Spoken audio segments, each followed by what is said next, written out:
to take a shower.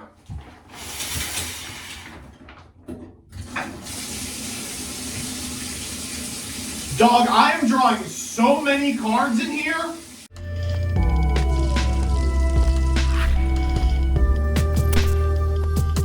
Good afternoon, my Crackertugas. Joseph Rothschild here, aka MBT, back with another episode of 20 Spirit Testing. Last week, I forecasted that Fives was the deck to take down the first weekend of the Daybreak metagame. But as game plan decks tightened their lists, it would start to get stomped. Well, let me introduce you to the first of the decks that I think will dominate. Presenting Chronodile. It's un Crocodillo. So here's the list. As always, I'll give you a background about the archetype, a little bit of a discussion about what I hope the deck can do, and of course the card by card. But first, if you've been compelled to casting by my videos, I've got great news for me! I've got an affiliate code for Elestrals shop, so if you're picking up a cardboard or plushies, please use that code. It helps me out immensely. With that, let's crank out some Chronodile.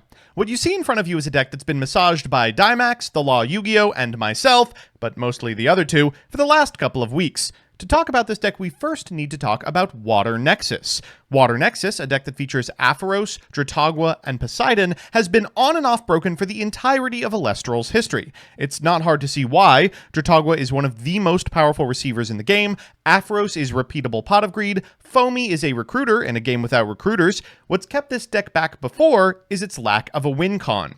In base set, you try to get a critical mass of cards before playing fair with Galaxy. In Frostfall, many opted for Lockagon, but neither were perfect. In Daybreak, however, the strategy has finally received an Elestral that, shock of all shocks, actually wins the game.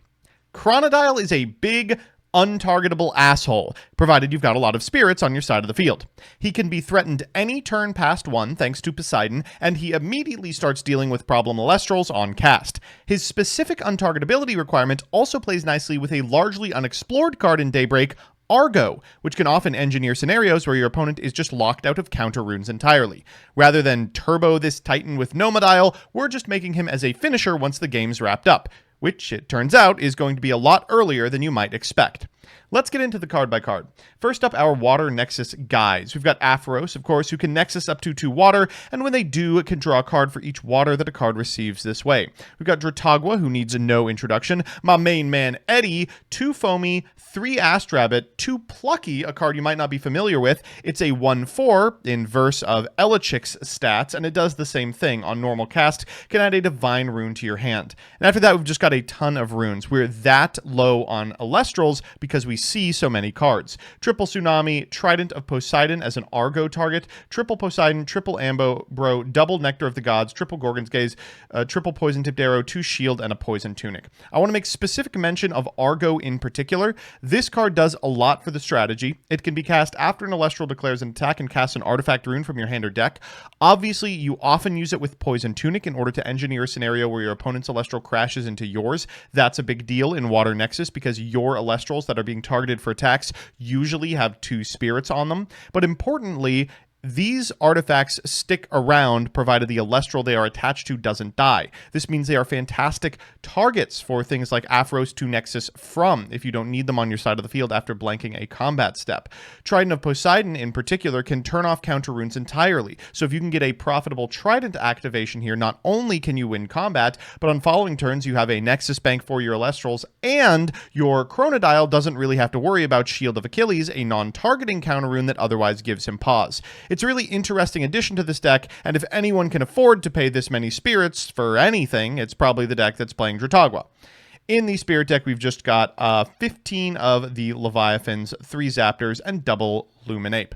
Let's check out a game. So our match is up against Frost Nexus, and check it out, it's working! Huge shouts out to the Law Yu-Gi-Oh! Who has put together this rudimentary clone of Edo Pro that works manually like Dueling Book. It's not yet ready for mass consumption, but it should be a fantastic way to show off the capabilities of this strategy. My opponent is taking a mulligan here, expending 2 Frost Spirits in order to do so. Not a big deal for Frost Nexus because they kind of just want those in the graveyard, so out of the box, your Frigicup is on. We're going to begin with an Astrabbit, best turn 1 play in the game, and I hate when this happens. I've opened a really good card in PTA and Nectar. So PTA is PTA, but Nectar could be anything. Nectar could even be PTA. So we're going to fire off the Nectar. We're going to see what we find.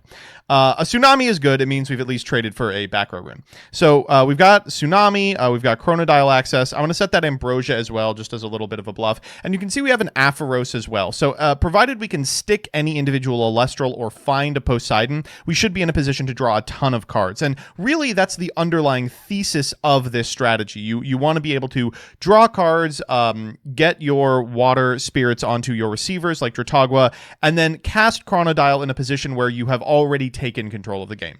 My opponent's beginning with a copy of Jolton. They're going to go ahead and get Mountains of Boreas, spend one off of a Zeus in order to decrease the defense of the Astrabbit, forcing a Tsunami from me. And I am the strongest soldier of Reenchant Astrabbit as a play. That Poseidon is looking really good. So we are going to take that. We'll put the Eddy and the Gorgons back. Let's go ahead and set this PTA eventually, and then we're going to cast one of our Ambrosias. I like keeping the amount of spirits on my side of the field artificially low, even against decks like Thunder Nexus, which keep a lot of spirits on their side of the field. I don't want to get into a position where I could theoretically get Restinged or Lavalith, and, you know, you can just spend the spirit on the Zeus in order to get to that position. They're going to go Catarant here. Really powerful Elestral, allows them to put 2 of these Frost Spirits back into their deck, and then they're going to Zeus once more and try and get over the Rabbit. This is a position where I don't actually hate losing the Rabbit. You know, we're going to cast the Aphoros and try and draw a billion cards here, but also would be nice to just keep it around. That 2 attack stat does threaten the Catarant, but I know they have the Mountains of Boreas, so if they didn't have a back row that was live, then they probably wouldn't have put themselves in that situation. So we are going to go Aphoros here. We're going to go in attack position. We are going to try and get that Catarant. We'll know pretty momentarily if it's something like a Gorgon's Gaze. And we're going to try for Aphoros here, and it works. We get to start drawing cards, and now we are way up above our opponent in terms of cards. We're going to Ambro off of this Poseidon in order to put all of this back, and then afterwards we are going to set 1 additional card and try to get over the Catarant. They do let it go. So I'm thinking, actually, I may have psyched myself out in thinking they had a back row rune that contests the Aphoros. Instead, they probably have a Kione in hand, and they're wanting to cycle the Catarant back that way. They're going to go for a Mountains of Boreas here. That's going to be a real problem for me. Just getting guys into 5 and 6 attack and defense zones is very difficult to deal with. And speaking of, here's a Frigicub. So now the engine is roaring. This Frigicub has the ability to Nexus Frost Spirits, and when it does, it gets really big. They're going to wait a turn on it so that they can Nexus in a more profitable way, and they'll try to attack over the Aphoros. We will Tsunami. Then we'll Aphoros in order to draw some more cards. No answer to the Aphoros is pretty much a death sentence. It means that we are going to be able to draw a billion cards every turn. Nectar of the Gods coming in 2, and a Dratagua is huge. Would have liked to have seen that a little before we activated the Aphoros effect, but still really strong. We can Dratagua, heal 2. After that, we can Poseidon to Nexus, heal an additional 2, and then what do you know? We're actually at full. Every spirit in our spirit deck that is missing is accounted for on the field. No reason to try and get fancy attacking. That Frigicub is at 3 defense, so it's not like we could get over it with the Aphoros anyway. We'll just pass back to our opponent here.